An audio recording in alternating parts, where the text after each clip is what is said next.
इस कहानी के लेखक हैं नीतीश कुमार। 10 साल का ध्रुव अपनी बड़ी बहन सारा के साथ छत पर सो रहा था। रात के तकरीबन 1 बज रहे थे कि अचानक ही ध्रुव की आंख खुली। उसे ऐसा लगा जैसे उसकी आंखों के सामने एक काला साया उड़ते हुए नीचे गया है। ध्रुव ने जब नीचे झांक कर देखा तो उसे एक बूढ़ी औरत दिखी जो एक कोने में बैठी उसे ही अपने पास बुला रही थी। ध्रुव भी बेसुध होकर उसकी तरफ बढ़े जा रहा था। उसे इस वक्त बिल्कुल भी होश नहीं था कि वो आधा छत से लटक चुका है और अगर 1 इंच भी आगे बढ़ा तो छत से गिर जाएगा। पर ध्रुव का सारा ध्यान तो इस वक्त उस बूढ़ी औरत पर ही था। वो जैसे ही आगे हुआ कि तभी उसकी बड़ी बहन सारा ने ध्रुव को पैर से पकड़कर उसे गिरने से बचा लिया। ध्रुव, ये क्या कर रहे हो तुम? तुम्हारी नींद में चलने की बीमारी कब ठीक होगी? शाम जाने। सारा ने ध्रुव को बचा तो लिया था पर ध्रुव अब ठंड के मारे कांपने लगा था। उसे बहुत तेज ठंड लग रही थी।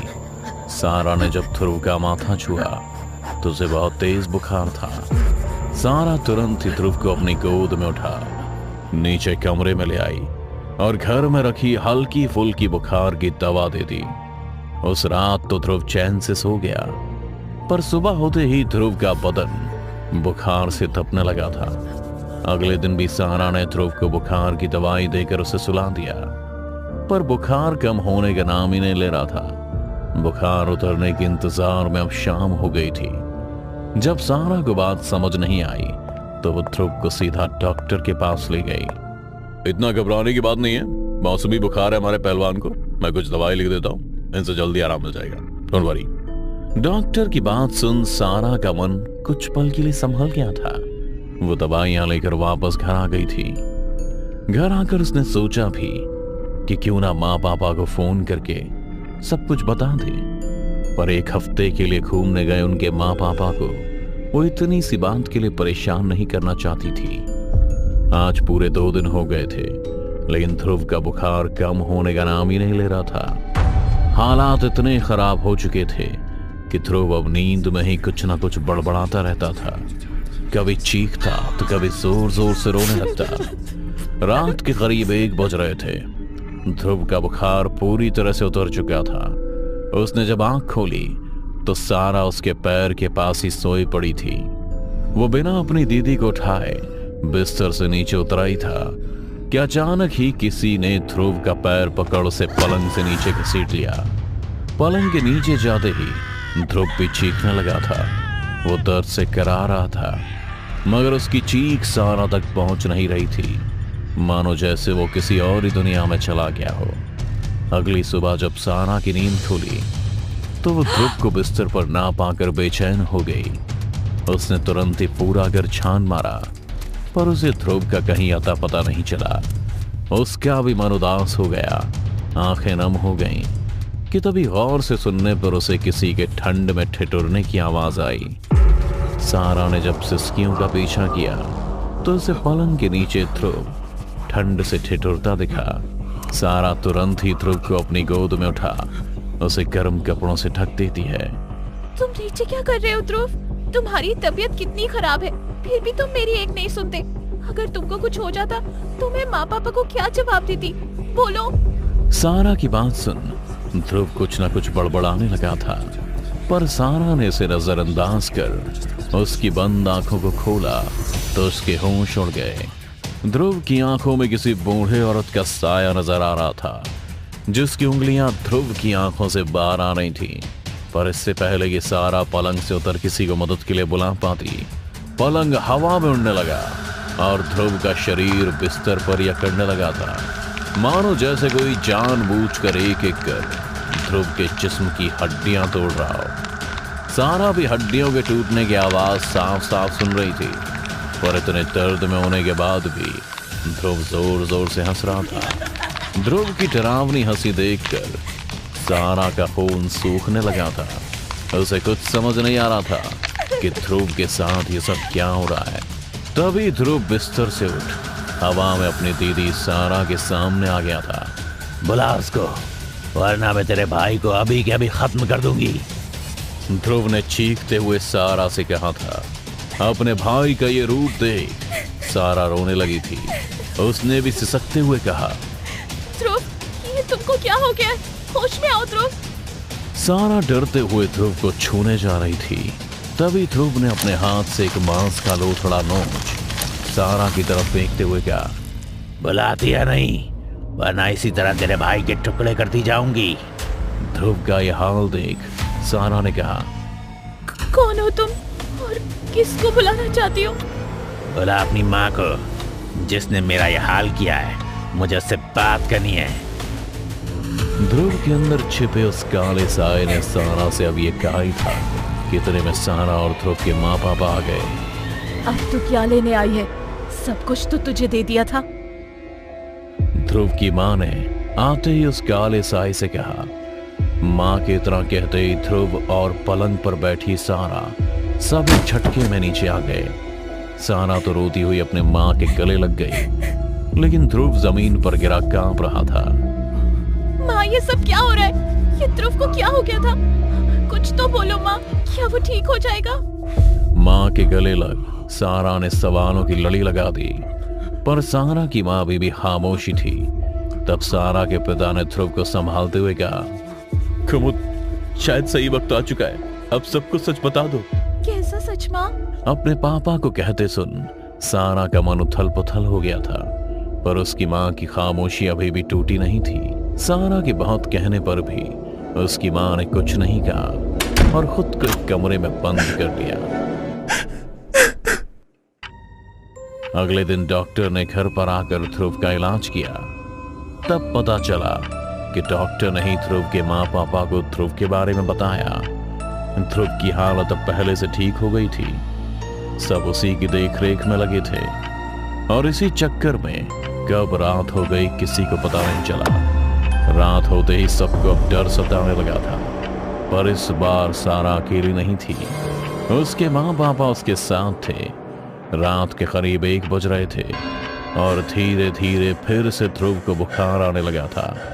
ठंड के मारे उसके शरीर ने कांपना शुरू कर दिया था।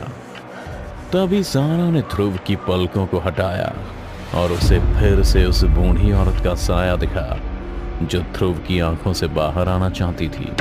पर इस बार सारा ने ध्रुव की आंखों से आंखें नहीं हटाई, बल्कि उन्हें बड़े गौर से देखने लगी। फिर अगले ही पल सारा के चारों ओर एक काला सा साया मंडराने लगा और देखते ही देखते सारा को भी ठंड लगने लगी। पर कुमुद समझ गई कि उसकी बेटी को क्या हुआ है। छोड़ दे डायन, मेरी बेटी को छोड़ दे, वरना। कुमुद की बात सुनकर उसके दोनों बच्चे एक साथ हवा में उड़ने लगे थे। फिर कुमुद को दोनों हाथों से पकड़ उसका सिर दीवार में मारने लगे। कुमुद ने बचने की बहुत कोशिश करी, लेकिन वो अपने बच्चों को नुकसान नहीं पहुंचाना चाहती थी। दीवार पर सिर लगने की वजह से उसके सिर से लगातार खून बह रहा था। वो बेहोश होने लगी थी। तभी कुमुद के पति ने कुमुद को कसकर पकड़ लिया और उसे बच्चों से छोड़ा, अपनी गोद में छिपाते हुए कहा, बस करो माँ, कुमुद की कोई गलती नहीं है। तुम्हारे साथ जो कुछ भी हुआ वो मैंने किया, कुमुद ने नहीं। फिर उसको क्यों तकलीफ दे रही हो? क्या मेरे साथ जो कुछ भी हुआ था वो तूने किया? तूने? पर तू तो मेरा खून था, है ना? इसकी तरह पराए घर से नहीं आया था। तुझे मैंने अपनी कोख से जन्मा था। ध्रुव और सारा के शरीर को अपने वश में कर रखी उस बूढ़ी औरत के साए ने प्रताप से कहा था। ध्रुव और सारा के मुंह एक साथ चल रहे थे, मानो जैसे वो दोनों उस बूढ़ी डायन की जुबान बोल रहे हों। नहीं करता तो तुम मेरा परिवार ही नहीं बसने देती। तुमने तो कसम खा ली थी मेरी कुमुद को मुझसे छीनने की, मेरे बच्चों को कोख में ही मारने की। इसलिए माँ, मैंने वो किया जो सही लगा। प्रताप की बात सुन बूढ़ी औरत के साए ने ध्रुव और सारा के शरीर को काटना शुरू कर दिया था। इस बार उन दोनों का शरीर एक साथ अकड़ने लगा और दोनों के नाक और आंख से खून गिर रहा था, मानो जैसे कोई दुख में खून के आंसू रो रहा हो। ध्रुव और सारा दर्द में चीख रहे थे, जिसे सुन कुमुद और प्रताप की आंखें भी नम हो गईं। तभी प्रताप ने गिड़गिड़ाते हुए अपनी माँ के साए से भीख मांगी, जो ध्रुव और सारा के ऊपर ही मंडरा रही थी। माँ, अब तुम दूसरी दुनिया में जा चुकी हो, क्यों मेरी हंसती खेलती दुनिया बर्बाद करने वापस आई हो? क्योंकि तूने ही मुझे उस दुनिया में भेजा जहाँ मैं अकेली हूँ, एकदम अकेली। इसलिए मैं तेरे बच्चों को अपने साथ लिए जा रही हूँ। अगर रोक सकता है तो रोक ले। इतना कहकर उस बूढ़ी औरत के साए ने ध्रुव और सारा को गर्दन से पकड़ उसकी हड्डी तोड़ने लगी। दोनों बच्चों को इतना दर्द हो रहा था कि उनकी आंख और नाक से खून रुकने का नाम नहीं ले रहा था कि तभी कुमुद एक तस्वीर के लिए उस साए के सामने आ गई, जिसे देख ध्रुव और सारा एकदम से नीचे आ गिरे और दर्द के मारे वो साया तड़पने और चीखने लगा था। हटाओ इस तस्वीर को मेरे सामने से, मैं कहती हूँ हटाओ। वो जिस दिशा में जाता, कुमुद तस्वीर का मुंह उस दिशा में करके उस साए को तड़पाती रहती। उस साए का दर्द इस हद तक बढ़ चुका था कि हवा में ही वो कुमुद और प्रताप के जिस्म से मांस का लोथड़ा नोचने लगी थी। पर प्रताप भी कुमुद के साथ डट कर खड़ा था। बहुत जद्दोजहद के बाद वो साया अपने आप ही शांत हो गया और बूढ़ी औरत का रूप लेके सबके सामने खड़ा हो गया था। मैंने तो हमेशा तुझसे प्यार किया था, पर तू मेरा खून होकर मेरे साथ ऐसा करेगा, ये मैंने सपने में भी नहीं सोचा था। आखिर क्यों किया था तूने मेरे साथ ऐसा?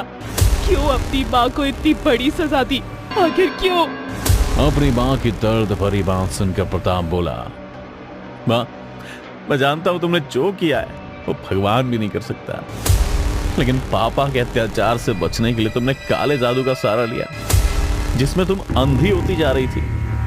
माँ, मुझे याद है तुम रात को 12 बजे शमशान घाट कच्चा मांस लेकर क्यों जाती थी, ताकि तुम एक डायन बन सको और काले जादू की मदद से पिताजी को हमेशा के लिए अपने वश में कर सको, जिससे रोज रोज के लड़ाई के झगड़े बंद हो जाएं और हमें खुशहाल परिवार की तरह रह सकें। और ऐसा हो भी गया। लेकिन माँ, तुम काले जादू के पीछे इतनी पागल हो गई थी कि तुम्हें लोगों के ऊपर काला जादू कर उन्हें वश में करना अच्छा लगने लगा। इस कारण ही तुमने पहले गांव के जानवरों पर काला जादू कर उनकी बलि चढ़ाई और उनका कच्चा मांस भी खाया। फिर धीरे धीरे गांव के बच्चे गायब होने लगे। तुमने बड़ी चालाकी से गांव में अफवाह फैला दी कि ये काम डाकुओं का या किसी बाहर के आदमी का है। लेकिन मैं सच जानता था माँ, मैं जानता था कि उन बच्चों की बलि आप नहीं दी है, आपने माँ। इसीलिए मैंने गांव वालों को सब कुछ सच सच बता दिया और उन्होंने आपके साथ वही किया जो आपके साथ होना चाहिए था। हाँ माँ, मैंने ही कुमुद को सब सच बता के गांव के लोगों तक पहुंचाने को बोला था, जिन्होंने गुस्से में आकर आपको हमारे पुराने घर के साथ जिंदा जला दिया। एक बार फिर अपनी माँ को देख प्रताप की आंखें नम थीं, पर कुमुद अपने बच्चों की जान दोबारा खतरे में नहीं डालना चाहती थी। इसीलिए उसने उस तस्वीर को उस साए के ऊपर ही फेंक दिया, जो असल में प्रताप के पिता की तस्वीर थी, जिसका डर आज भी उसकी माँ के दिल में बसता था, भले ही वो एक साया ही क्यों ना बन गई हो। साए पर तस्वीर के गिरते ही वो साया हमेशा हमेशा के लिए खत्म हो गया और प्रताप का परिवार हमेशा हमेशा के लिए आजाद। शायद सच कहा है किसी ने, घरेलू हिंसा के दाग शरीर से तो मिट सकते हैं, लेकिन आत्मा से कभी नहीं। डर से भरी ऐसी कहानी को देखते रहने के लिए अभी सब्सक्राइब करें टोरो टीवी हॉरर हिंदी। और अगर आप चाहते हैं कि आपकी भी डरावनी कहानी देखें दुनिया वाले, तो अभी भेजिए अपनी कहानी टोरो टीवी के मेल एड्रेस पर। हो सकता है अगली रूह कपा देने वाली कहानी आपकी हो।